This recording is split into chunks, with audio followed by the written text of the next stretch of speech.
বলো কে পারে খণ্ডাতে। তাই বলছে বিবি রে, আমাদের নসিবে যদি ভালাই লেখা থাকে কেউ খারাপ করতে পারবে না, আর যদি খারাপ থাকে কেউ ভালো করতে পারবে না। আমাদের নসিবে ছেলে যদি মরণ লেখা থাকে কেউ বাঁচাতে পারবে না, আর যদি মরণ না থাকে কেউ কোনোদিন মারতে পারে না।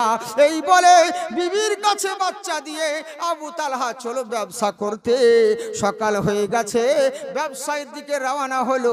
বিবিকে বলছে ভালো করে সন্তানকে রেখো। এবার বিবি ঘরে রয়েছে, এখনো সময়। আল্লাহর কি কুদরত, ওদিকে স্বামী যেমন ব্যবসার দিকে গিয়েছে, আর মালাকুল মউত ইসরাইল ফেরেশতা এসে করলো কি, ওই আবু তালহা রাদিয়াল্লাহু আনহু বাচ্চাটাকে জান কবজ করে নিয়ে চলে গেছে। কোরআন বলে আইনামা তাকুনু ইউদরিকুমুল মাউত ওয়ালাউ কুনতুম ফি বুরুজিম মুশাইয়াদা। লোহার পিঞ্জরার ভিতরে যদি লুকায়িত থাকো মৃত্যু থেকে কোনোদিন রেহাই পাবে না। বুঝেছেন? বাদশা রামসারকে বলেছিল তোমার ছেলের মরণ হবে ফুকাতে, একে ফুকা থেকে বাঁচিয়ে রাখবে। বাদশা করলো কি, কাঁচের একটা ঘর তৈরি করলো, ছেলেকে গাছের ভিতর রাখলো। কোনো জিনিস কোনোদিন বাইরে বের হতে দেয় না। যখন বাইরে থেকে কোনো খাবারের ইচ্ছে হয় বাইরে থেকে খাবার নিয়ে আসে, ছেলেকে কোনোদিন বাড়ির বাইরে বের করে না। যত যা কিছু লাগে বাড়ির মধ্যেই হাজির করে দেয়। কিন্তু কতদিন তার মরণ ছিল ওই জিনিস। একদিন ছেলে বলছে আমার আঞ্জির খাওয়ার ইচ্ছে হচ্ছে, পেয়ারা খাওয়ার ইচ্ছা হচ্ছে।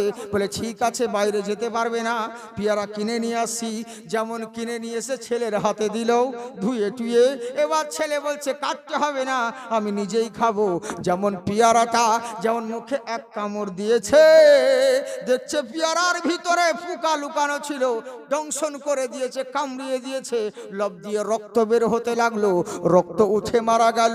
গণক বলেছিল এই ছেলের পোকায় মরণ হবে, তুমি যতই ঘেরাও করে রাখো ঠিক মরণের জায়গায় পৌঁছিয়ে যাবে। কুল ইন্নাল মাউতাল্লাযী তাফিরুনা মিনহু ফাইন্নাহু মুলাকীকুম। যেখানে যাও না কেন, যেদিকেই থাকো না কেন, মালাকুল মাউত তোমার সঙ্গে মোলাকাত করবে। কুল্লু নাফসিন যায়কাতুল মাউত। পৃথিবীর বুকে প্রত্যেকটা মানুষকে মরণের স্বাদ চাখতে হবে। ফালাউলা ইজা বালাগাতিল হুলকুম ওয়া আনতুম হিনা ইজিন তানজুরুন। তোমার নিঃশ্বাসটা যেদিন তোমার হুলকুমে এনে ঠেকাবে, ওয়া আনতুম হিনা ইজিন তানজুরুন, সেদিন তুমি অসহায় হয়ে যাবে, নিরুপায় হয়ে যাবে। বুক ফাটবে তো মুখ ফুটবে না, কথা বলার চেষ্টা করবে, বলতে পারবে না। কেন না? ওয়া আনতুম তানজুরুন, সেদিন তুমি অসহায় হয়ে যাবে। কেন হবে জানো? কুল্লু নাফসিন যায়কাতুল মাউত। পৃথিবীর বুকে বহু জিনিসের স্বাদ গ্রহণ করেছ, বহু জিনিসের মজা চেখেছ, একদিন তোমাকে মরণের স্বাদ গ্রহণ করতে হবে। তাই করলো কি, মরণ যেই জিনিসে হবে, মৃত্যু থেকে কেউ কোনোদিন রেহাই পায়নি আর পাবে না। এবার করলো কি, ওদিকে মালাকুল মউত ফেরেশতা আবু তালহা রাদিয়াল্লাহু তাআলা আনহুর বাচ্চাটাকে জান কবজ করে নিয়ে চলে গেছে। কিন্তু মা জননী বাড়িতে আছে, কাউকে কিচ্ছু বলে না, কিচ্ছু বলে না মা জননী। বুঝলেন?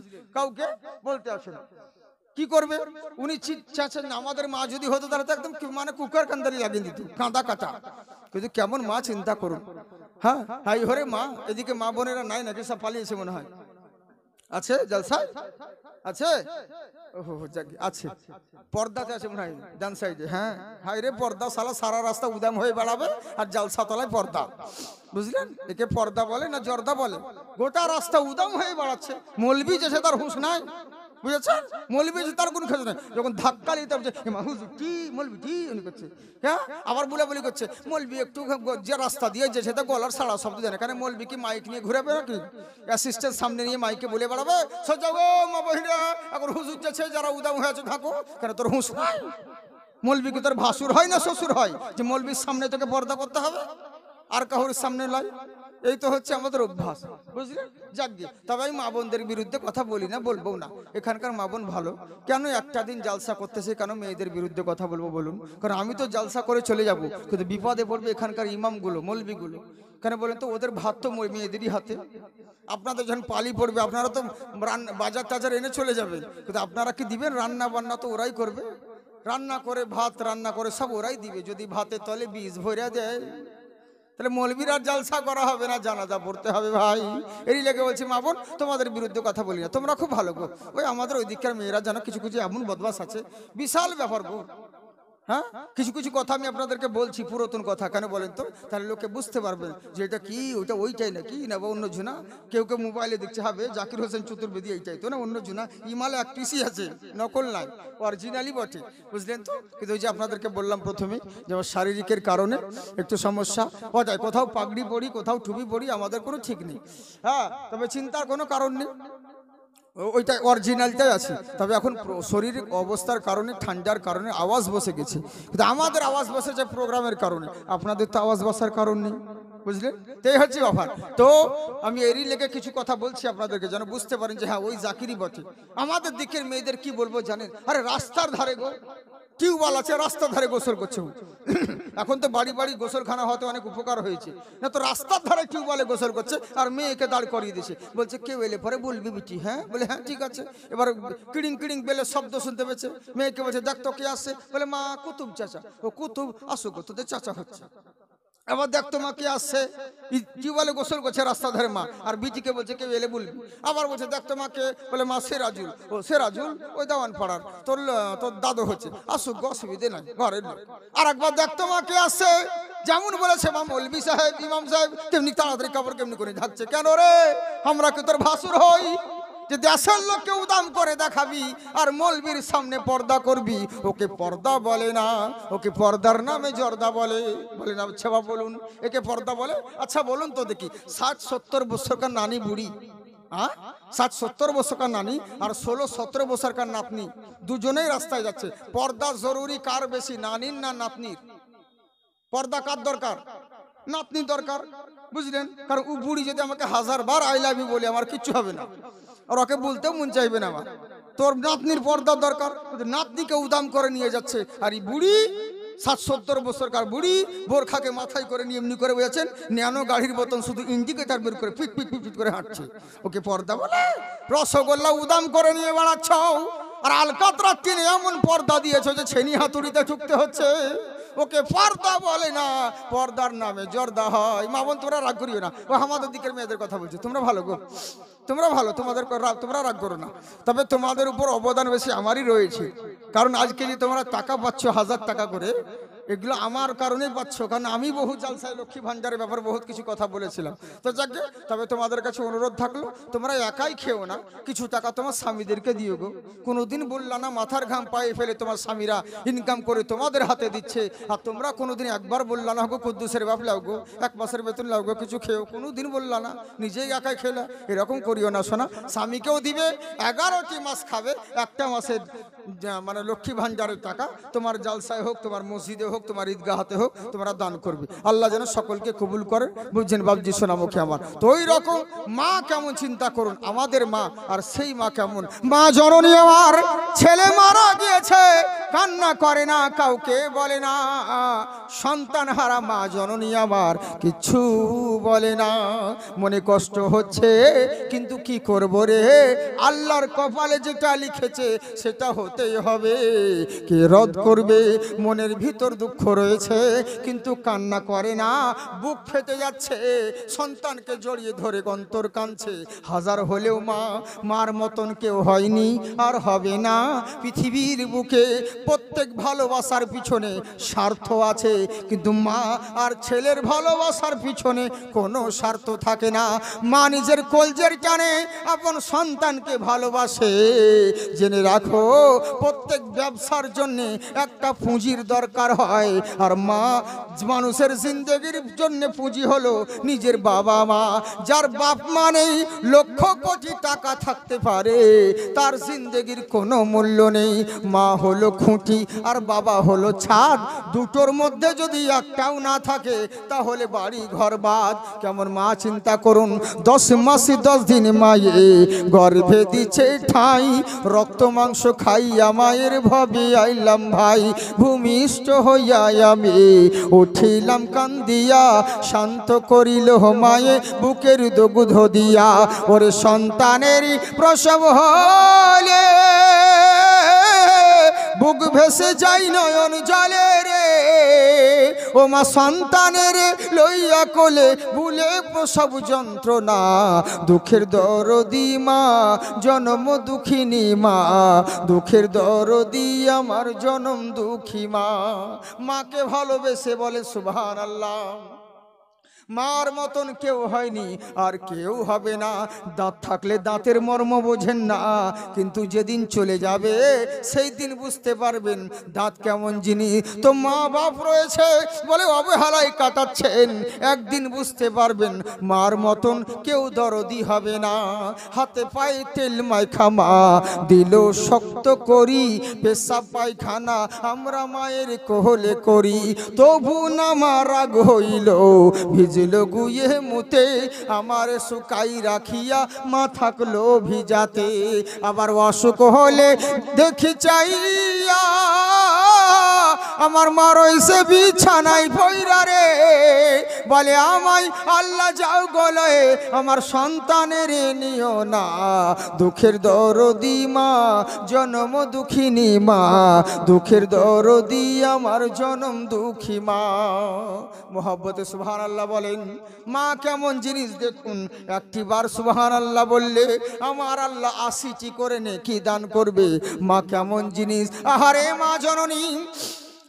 আমার মনে পড়ে কিছুদিন পূর্বে এক ছেলে দিন রাত তার মা জননীকে মারধর করে, অত্যাচার করে, খেতে দেয় না, পরনের কাপড় দেয় না। কি করবে? পাশের বাড়ি ইকবাল বলে ছেলেটা, সেই ছেলের নামে থানায় ডায়েরি করে এসেছে। এই ছেলেটা প্রত্যেক দিন ওর মাকে মারে, খেতে দেয় না, পড়তে দেয় না, এই বলে থানায় ডায়েরি করেছে। পুলিশ এসে ধরে নিয়ে গেছে। ওদিকে বুড়ি মা ছিল দূরে, ওর কানে খবর চলে গেল, এই বুড়ি তোর ছেলেকে পুলিশে ধরে নিয়ে গেছে। যেমন এই কথা শোনা, মা ছোলাটাকে ফেলে দিয়ে দৌড়াতে লাগলো। শরীরে শক্তি নেই কিন্তু মনোবল এগিয়ে নিয়ে কোনো রকম ভাবে থানায় হাজির হলো। উঠতে পারছেন না, সিঁড়িতে উঠতে গিয়ে উবুড় হয়ে পড়ে গেল। থানার পুলিশ এসে বুড়ি মাতাকে উঠালো। এই বুড়ি এত তাড়াহুড়ো কেন? পুলিশকে বলছে, বুড়িমা এই পুলিশ বাবু, দারোগা বাবু, আমার ছেলেকে মারবেন না, আমার ছেলেকে শাস্তি দিবেন না। বলে কে তোর ছেলে? বলে অমুক শেখ, ওটা হলো আমার ছেলে।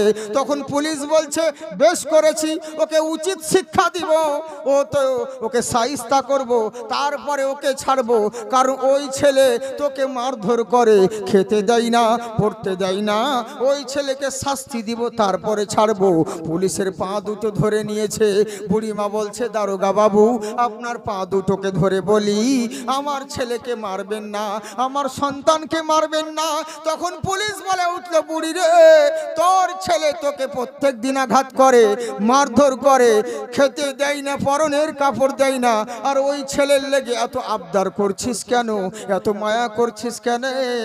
তখন বুড়িমা কান্না করে আর বলে, দারোগা বাবু আর বলবেন না, আমার কলজে ছিঁড়ে ছেলে, ও আমাকে মারুক, আমাকে ধরুক, আমি কিচ্ছু বলবো না। ও আমার যদি খেতেও না দেয়, আমি যতদিন বাঁচবো লোকের দুয়ারে ভিক্ষে করে খাবো, চেয়ে চিনতে খাবো, ছেলের কাছে চাইবো না। ও যত ইচ্ছে মারুক, বউয়ের কথা শুনে আমাকে আঘাত করুক, আমাকে যত শাস্তি দিক আমি সহ্য করে নিব, কিন্তু জেনে রাখেন আমার ছেলের কাছে আমি কিছু চাইবো না। শুধু ওকে বলেন তোকে খেতে লাগবে না, কাপড় লাগবে না, শুধু একবার করে দিনে যেন মা বলে ডাকে। আহারে মা জননী, মার মতন দরদিনী আর কেউ হবে না। বিদেশে যদি ছেলে থাকে, ছেলের যদি অ্যাক্সিডেন্ট ঘটে যায়, কোনো বিপদ হয়ে যায়, ওরে সবাইকে বলতে লাগে, মা জননীর কাছে বলতে লাগে না। টেলিফোন করতে হয় না, কোনো চিঠি পাঠাতে হয় না, ইমেল ফ্যাক্স করতে হয় না। কেউ বলুক আর না বলুক, মা এমনিতেই বুঝতে পারে আর মনে মনে বলে, নিশ্চয় আমার ছেলের কিছু হয়েছে।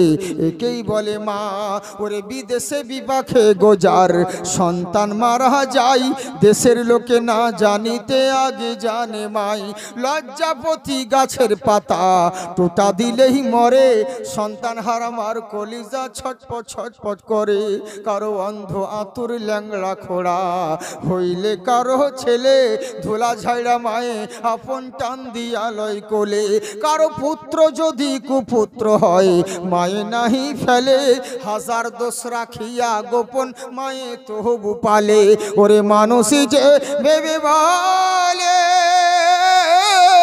জান্নাত মায়ের চরণ তলে রে, ও তোরা দেখবো খারি হাদিস খুলে করছে নবী ঘোষণা।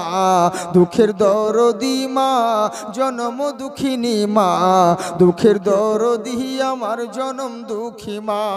মা জননী কান্না করে সন্তানকে বুকে ধরে, কিন্তু কান্না কথা জোরে চাচাই না, কারণ পাশের বাড়ির লোক যদি জানতে পারে তখন করবে কি, আমার স্বামীর কাছে পৌঁছাবে। কোনো রকম ভাবে ছেলেটাকে কাফনে জড়িয়ে নিয়ে পাশের খেজুরের বেড়ার বাড়ি ছিল, ঘর ছিল, পাশের রুমে ছেলেকে রেখে দিয়েছে। এবার মা জননী অপেক্ষা করছে, স্বামীর আসার অপেক্ষায় সন্ধে হয়ে গেল। হযরতে আবু তালহা রাদিয়াল্লাহু তাআলা আনহু উনি বাড়ির মধ্যে প্রবেশ করলেন, বলে আসসালামু আলাইকুম। ওয়া আলাইকুম আসসালাম। হুজুর গো কেমন আছেন বলুন? বলে ভালো আছি। সন্তান আবু তালহা জিজ্ঞাসা করে, বিবি রে আমার সন্তান কেমন আছে? বলে আগের তুলনায় ভালো আছে।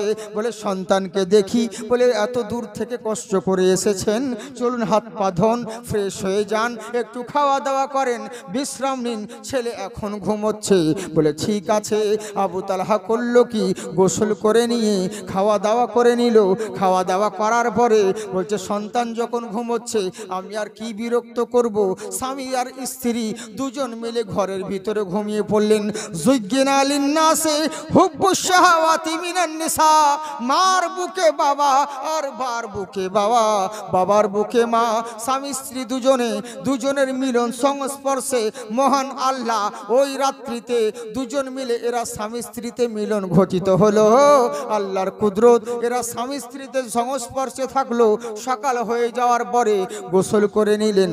গোসল করে নেওয়ার পরে এবার আবু তালহা বলতে আছেন, বিবি রে আমার সন্তান কই, এখনো কি উঠে নাই ঘুম থেকে? তখন মা জননী স্ত্রী বলতে আছেন, স্বামী গো একটা কথা বলি আপনাকে। বলে বলো বিবি জান, কি বলতে আছো? বলে আচ্ছা বলেন তো স্বামী, আপনার কাছে যদি কোনো মানুষ আমানত রেখে যায়, 10 টাকা দিরহাম দিয়ে যায়, কিছুদিন পরে যার দিরহাম সে যদি নিয়ে চলে যায়, আপনি কি দুঃখ করবেন? বলে না, কোনোদিন করব না। কেন দুঃখ করব? কারণ যার আমানত সে তো নিয়ে গেছে, আমার তো বোঝ হালকা হয়েছে, আমি কেন দুঃখ করব? তখন বিবি সান্ত্বনা দিচ্ছেন, স্বামী গো আপনাকে একটা কথা বলি, আমাদের ওরসে আমাদের গর্ভে মহান আল্লাহ একটা সন্তান দান করেছিলেন। অসুস্থ ছিল ছেলেটা, আবার আল্লাহ দিয়েছিলেন, আবার আল্লাহ নিয়ে নিয়েছেন, আপনি কি দুঃখ করবেন? আবু তালহা কলিজা মনে হয় ফেটে গেল, কিচ্ছু বলতে পারছেন না। আল্লাহর হুকুমের কাছে বাধা, জোরে কান্না করতেও পারছেন না, মন অন্তর কাঁদে। বলছে দাও আমার ছেলেকে। ছেলেকে কোলে নিয়ে আসলো, স্বামীর হাতে দিল, স্বামীর হাতে দিয়ে ছেলেকে কোলে করে নিয়ে কান্না করতে লাগলো। আল্লাহ গো তোমার কুদরত বোঝা বড় মুশকিল। আমার আল্লাহ বলেন, ইন্নামা আমওয়ালুকুম ওয়ালা আওলাদুকুম ফিতনা, নিশ্চয় সন্তানাদি তোমার জন্য ফিতনা। কিন্তু আমার আল্লাহ বলেন, ইন্নামা আমওয়ালুকুম ওয়ালা আওলাদুকুম আন যিকরিল্লাহ, আমি পরীক্ষা করে দেখব আমাকে ভালোবাসো না তোমার সন্তানকে ভালোবাসো, তুমি আমাকে ভালোবাসো না তোমার সংসারকে ভালোবাসো। যদি আমাকে ভালোবাসো তাহলে জেনে রাখো, মাছের ধান লাগা আর হবে না, আলু লাগা আর হবে না, চাষ করা আর হবে না, তাড়াতাড়ি তুমি আমার জিকিরের মধ্যে এসো। আর যদি তুমি আমাকে ভালো না বাসো, আলু লাগাতে মত্ত হয়ে যাবে, ধান লাগাতে মত্ত হয়ে যাবে। তুমি ভেবে নিয়েছো আলু লাগিয়ে বড় লোক হয়ে যাব, ধান লাগিয়ে বড় লোক হয়ে যাব। ওয়াল মারিজান বুতান, এমন বোমার ধান হবে, তোমার টাকাও হবে, তোমার সব কিছু হবে, কিন্তু ওয়াল মারিজান বুতান, এমন বিমারি তোমার হবে, ওই যত ধানের টাকা, আলুর টাকা, লাভের টাকা বিমারির পেছনে চলে যাবে, কোনো কাজে লাগবে না। তুমি যে চাষ করছো বন্ধুরে, একবার কি ভেবে দেখেছো আম চাষ করেছো, আমটা তো ছোটবেলায় টক হয়, ওই আমটা বড় হয়ে মোটা হওয়ার পরে মিষ্টি কি করে হয়, একবার কি বুঝবে না? এই যে ধান তুমি খাচ্ছ, আচ্ছা বলো তো দেখি, ও তো পাতান থাকে, ওর ভিতরে ধান আসে কোত্থেকে? আমার আল্লাহ বলেন প্রত্যেকটা জিনিসের মধ্যে আমার কুদরত কাজ করে। একটা কথা জেনে রাখো, আম যখন খাও তখন হয় টক, কিছুদিন পরে ওই আমটা আবার মিষ্টিতে পরিণত হয়। ও আনজালনা মিনাল মুসিরাতি মা আন সাজ্জাজা, আমি আসমান হইতে মুষলধারায় পানি বর্ষণ করি, ওই পানির ফোঁটা যখন আমের গায়ে লাগে, আমের টক কেটে গিয়ে মিষ্টিতে পরিণত করি। ওই পানির ফোঁটা কাঁঠালের গায়ে লাগে, কাঁঠালে পোকা লাগতে পারে না। ওই পানির ফোঁটা লিচুর গায়ে লাগে, লিচুতে পোকা ধরে না। সবই আমার কুদরতের খেলা। তোমরা যে ধান চাষ করছো, ধানের নিয়ম হলো নিচের দিকটা হলো অঙ্কুর, উপরের দিকটা হলো গাছ। নিয়ম হলো ধান যখন লাগাবে নিচে অঙ্কুরের দিকটা নিচে থাকতে হবে, গাছের দিকটা ওপরে থাকতে হবে। গাছের দিক নিচে পড়ে গেলে ধান হবে না, ফসল হবে না। কিন্তু কোনো মানুষ কি করে? কোনো মানুষ তো করে না, দেখে দেখে তো ধান লাগাই না। এক চাঙারিতে কত রাতে করে নিয়ে যায় আর জমিনে এমনি এমনি করে ধানের বিচি ছিটিয়ে দেয়। কিন্তু আমার আল্লাহ বলছে, বান্দারে তোমার কাজ হলো শুধু জমিনে ছিটে দেওয়া। ওইগুলোকে অঙ্কুরের জায়গায় অঙ্কুর, গাছের জায়গায় গাছ, এইগুলোকে আমার ফেরেশতা কাজ করে। সুবহানাল্লাহ বলে। তারপরে কিছুদিন পরে ওই জমি থেকে ধান বড় হলো, বিচ্ছি বড় হলো, ওই ধানের চারা এবার অন্য জমিতে ট্রান্সফার করা হলো। ধানের বিচন এবার অন্য জমিতে ট্রান্সফার করলে এবার ওই ধানের বীজ আস্তে আস্তে পরে একটু বড় হতে লাগলো। আচ্ছা জেনে রাখো, ওর মধ্যে কিছু থাকে না, পাতান। কিন্তু জেনে রাখো, যেই একটা ধান করলো, যে একবার ধানটা মুখ খুললো, আমি আল্লাহ ওয়া আনজালনা মিনাল মুসিরাতি মা আন সাজ্জাজা, মুষলধারায় শিশির কণা, পানি রহমতের কণা বর্ষণ করি। যেই ধান মুখ খুললো, আমার রহমত ঢুকে গেল, ওর ভিতরে চাউল তৈরি হয়ে গেল। যে মুখ খুললো না, আল্লাহর রহমত পেল না, ও তো পাতান হয়ে গেল। সবই আমার কুদরত রয়েছে। তাই বান্দারে, তুমি কি ভেবে নিয়েছো দুনিয়ার কাজ করে তুমি বড় লোক হয়ে যাবে? না না না, এইটা আমার কুদরত রয়েছে। আমি চায়ের কাপের সাইজ দেখে আমরা চা ঢালি, বেশি দিলে উতলে পড়ে যাবে। তেমনি আমার আল্লাহ বলেন, কোন বান্দার কত টাকা দরকার আর কত জমি দরকার আমি আল্লাহ ছাড়া কেউ জানে না। আমার উপর ভরসা করো, সময় মতো সেটিং করে দিব, অসুবিধে হতে দিব না। একবার যদি আমার কাছে এসে বলো, উদউনি আস্তাজিব লাকুম, মাবুদ গো আমার প্রার্থনা তুমি কবুল করো। আমার আল্লাহ বলছে, লা তাকনাতু মির রহমাতিল্লাহ, আমার রহমত থেকে কেউ বঞ্চিত নয়, কেউ দূরে নয়। ওরে সারাদিন কর্ম করার পরে রাত্রিবেলায় বিছানায় ঘুমানোর সময় একবার যদি তুমি আল্লাহ বলে স্মরণ করে ঘুমাও, আমি আল্লাহ আমার রহমতের ফেরেশতা দ্বারা তুমি সেই বান্দাকে আমি সারা রাত্রি হেফাজত করি। সুবহানাল্লাহ। আমার আল্লাহ কত কুদরত, আমার আল্লাহ কত দয়াবান, আমার আল্লাহ কত মেহেরবান। আমার আল্লাহর মতন কেউ হয় না আর হবে না। তাই তো আমার আল্লাহ বলেন, আমি পরীক্ষা করে দেখব, নানান রকম জিনিস দিয়ে পরীক্ষা করব। তুমি কাকে বেশি ভালোবাসো, সন্তানকে না তোমার আল্লাহকে, তোমার আওলাদকে না তোমার আল্লাহকে? যদি আল্লাহকে ভালোবাসো, আল্লাহর ডাকে সাড়া দিবে। এবার করলো কি, আবু তালহা কান্না করতে লাগলো, আল্লাহ এ কেমন তোমার পরীক্ষা, একটা সন্তান দিয়েছিলে আবার নিয়ে নিলে, কিন্তু কিচ্ছু বলবো না, সবই তো তোমার কুদরত, সবই তো তোমার হায়া। এখনো সময় একটা ফকির দরওয়াজায় চলে এসেছে, বললে কেউ আছেন বাড়িতে? আমি 3 দিন ধরে অনাহারে রয়েছি, একটু অন্ন দিলে ভালো হতো। কিন্তু কি করবে, বাড়িতে দুঃখের মাতাম চলতে আছে, দরওয়াজায় ফকির চেঁচাচ্ছে, কি করবে? এখনো সময় কোরআনের কথা মনে এলো, ও আম্মা সাইলা ফালা তানহার, তোমার দরওয়াজায় যদি সাইল চলে আসে, ফকির চলে আসে, তাকে নৈরাশ করিও না, তোমার যতটুকু সম্ভব তাকে অন্ন প্রদান করো। তাকে দান করলে এখন সময় করলো কি, ওদিকে যাচ্ছি না, ওদিকে বলতে গেলে 4 ঘন্টা লেগে যাবে। সংক্ষিপ্তে মেন কথা বলি, এবার আবু তালহা ওই বাচ্চাটাকে বুকে জড়িয়ে ধরে নিয়ে নবীর দরবারে যেতে আছে।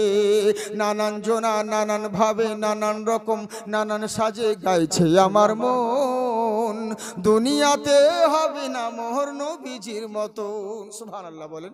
নবীর দরবারে হাজির করা হলো, নবীর দরবারে হাজির হয়ে বলছে, ইয়া রাসূলুল্লাহ, নবী গো, আমাকে একটা সন্তান আল্লাহ দিয়েছিলেন, আজকে দুনিয়া থেকে বিদায় নিয়ে নিয়েছে। আমার নবী বলছেন, সাহাবা শোনো, তুমি দুঃখ করিও না, টেনশন করিও না। কিসের জন্য টেনশন করবে? ওরে একটা তোমার আল্লাহ নিয়েছে, আজকের রাত্রিতে তোমরা স্বামী স্ত্রীতে সহবাস করেছো, এই রাত্রের রসিলাতে মহান আল্লাহ তোমার স্ত্রীর গর্ভে নামি দামি মানি গুণী সন্তান দান করেছেন। সুবহানাল্লাহ। হ্যাঁ, আল্লাহ কি করে কেউ জানে না। এরই লেগেই বলে, কুলিল্লাহুম্মা মালিকাল মুলকি তুতিল মুলকা মান তাশাউ ওয়া তানজিউল মুলকা মিম্মান তাশাউ ওয়া তুইজ্জু মান তাশা ওয়া তুযিল্লু মান তাশা বিয়াদিকাল খায়র ইন্নাকা আলা কুল্লি শাইইন কদির। তামাম জগতের মালিক হলো আল্লাহ। ওই আল্লাহ বলছেন, আমি যাকে চাই তাকে বাদশাহী দান করি, আবার যাকে চাই বাদশাহী ছিনিয়ে নিই। আমি আল্লাহ যাকে চাই তাকে ইজ্জত দান করি, আমি আল্লাহ যাকে চাই তাকে জিল্লত দান করি। বিয়াদিকাল খায়র, আমার দস্তে কুদরতে সবই ভালাই রয়েছে, কোনো খারাপই নেই। জেনে রাখো, তুলিজুল লাইলা ফিন নাহার ওয়া তুলিজুন নাহারা ফিল লাইল, আমি আল্লাহ রাত্রির ভিতর থেকে আমি দিন তৈরি করি, আমার দিনের ভিতর থেকে রাত্রি তৈরি করি। আমি রাতকে যদি স্টপ করে দিই, কারো বাবার ক্ষমতা হবে না দিন বের করতে পারে। আমি দিনটাকে যদি থামিয়ে রেখে দিই, কারো বাবার শক্তি হবে না রাত্রি বের করতে পারে। ইন্নাকা আলা কুল্লি শাইইন কদির, সমস্ত ক্ষমতা আমার, আমি আল্লাহ রাতের ভিতর থেকে দিন তৈরি করি আর দিনের ভিতর থেকে রাত্রি তৈরি করি। অতুখরিজুল হাইয়া মিনাল মাইয়িতে অতুখরিজুল মাইয়িতা মিনাল হাই ওয়া তারযুকু মান তাশাউ বিগাইরি হিসাব, আমি আল্লাহ মুর্দার ভিতর থেকে জিন্দা তৈরি করি, আবার জিন্দার পেট থেকে মুর্দা বের করি। সবই আমার কুদরত রয়েছে। আল্লাহ কি না করতে পারে? আল্লাহর কারিশমা কেউ বুঝতে না পারে। তাই আমার নবী বললেন, তালহা শোনো, তুমি চিন্তা করিও না, তোমার স্ত্রীর গর্ভে মহান আল্লাহ এই সন্তান নিয়েছে তো কি আছে, আর একটা সন্তান দান করেছে। সুবহানাল্লাহ বলেন। আমার কথা বুঝতে পারছেন আপনারা? বলতে বলি তারপর সুবহানাল্লাহ বলছেন। আপনাদের কাছে না হলে মাইক না, কিন্তু যাদের কাছে মাইক আছে তারাও বলবে, দরকার নেই, অসুবিধে নেই। মধ্যে মাঝে সুবহানাল্লাহ আলহামদুলিল্লাহ বলে বলতে ভালো লাগে। আপনারা ইন্টারনেটে দেখেছেন আমাদের মাহফিলে না হলে হাজার নয় লক্ষাধিক লোক হয়, বুঝেছেন? আপনারা যারা যতজন জালসাতে ছিলেন এতক্ষণ ধরে, আমার যদি কোনো জায়গায় বহুত দিন আগে মিলাদ করেছিলাম এক জায়গায়, এর থেকে বেশি লোক হয়, বুঝেছেন? কিন্তু ওই যে বলে না যে বলবো কারে আর শুনবে কেড়ে, তো এই দিকে এরকম যাই হোক এসছি। তো আপনার এই অবস্থা, তো যে কয়জন আছেন মুসলমান 30 কোটির দরকার নাই, অরিজিনাল 3000 থাকলেই যথেষ্ট। তো অত প্যান্ডেল ভর্তি শ্রোতা দরকার নেই, কিন্তু যে কয়জন আছে সেটা তো ইমানি জজবাত থাকা দরকার। যদি বাংলাদেশ হতো বা অন্য বিহার সাইডে হতো তাহলে দেখতেন পাবলিক মজমা থেকে শুধু নারা লাগাতেই ব্যস্ত সুবহানাল্লাহ বলতে, আর আপনারা মজা চুপ করে বসে আছেন, মুখে কষলে না কোনো কথা সুবহানাল্লাহ না কোনো আলহামদুলিল্লাহ। একটু মন দিয়ে শুনবেন তবে না, কি করে বুঝবে যে আপনারা কি বুঝছেন? হ্যাঁ, অমনি ব্যাঙ্গালোর এরকম প্রবলেম, হিন্দি বলি সিল্লা পাইল্লা বলি বাংলাদেশের ভাষা বলতে হয়েছে। পাবলিক সামনে বসে সালা সভাপতি বসে বসে আছে, ওর হুঁশ নাই, ও কিছু বলছে না, চুপ করে এমনি করে আছে। উর্দুতে ভোজপুরিতে বক্তব্য রাখা হচ্ছে, অমনি মঙ্গলসরাই বানারসে অনেকক্ষণ আধা ঘন্টা হয়ে গেল। পাবলিককে যখন জিজ্ঞাসা করছে আপ লোক সমঝাল বা কা হুয়া তানি, তখন ওরা আবার ঘুরিয়ে কি বলছে জানেন, তখন এবার বলছে হ্যাঁ হ্যাঁ হ্যাঁ এমনি করছে। আর যখন অনেকক্ষণ ধরে উর্দু বললাম এরা বুঝতে পারেনি, সভাপতিকে বলছি হজরত ये लोग यहाँ पर कौन सा लैंग्वेज ज़्यादा चलते हैं? बोले हजरत आप जितना कठिन उर्दू बोलते हैं ना उतना उर्दू हम लोग के समझ से बाहर है। सब हम बुझते पाচ্ছি ना, तो कड़ा उर्दू भाषा बोलছেন, बोले कि बुझते पाচ্ছি ना, थोड़ी आसान हो जाती तो अच्छा होता, क्योंकि यहाँ पर भोजपुरी ज़्यादा ज़बान चलते हैं। तब बोला पहले मुझे बता देना चाहिए था, आधा घंटा वक्त बर्बाद कर दिया यार आप लोगों ने। तो बोला आप जो बोलते हैं ना मज़ा आता है, इसलिए कुछ नहीं बोलता हूँ। হ্যাঁ ভালো লাগছে লেগে কিছু বলি না, চুপ করে আছি, তো ওরকম যেন না হয়। হ্যাঁ মন বলে শুনবেন না, তো আমি কি করে বুঝবো যে আপনারা বুঝতে পারছেন কি পারছেন না। আপনারা খুব ভালো মানুষ, দেখুন আমি কোনোদিন এদিকে আসি না, আপনাদের এখানে এলাম খুব আপনাদেরকে ভালোবেসে। আমি একবার করে সুযোগ দিই, সে যেই বক্তা হোক, আমিনউদ্দিন বলুন, আব্দুল্লাহিল মারুফ সাহেব বলুন, যারা একটু নামি দামি লোক আছে, প্রত্যেকবারে প্রত্যেকটা এলাকাতে একবার করে সুযোগ দেয়, একবার করে আমরা যাই। প্রথমে হালাত দেখে নিই, যদি ভালো লাগে তাহলে আবার আসবো, আর যদি একবার গন্ডগোল দেখি তো ওই এলাকাতে জিন্দেগিতে আল্লাহ, বুঝলেন, এই হচ্ছে ব্যাপার, ওখানেই তালাক। কেননা কিন্তু মানুষের টাকা পয়সায় বড় কথা নয়, মানুষের ব্যবহার ভালোবাসাটা হচ্ছে মেন জিনিস, বুঝলেন, মানুষের আখলাক।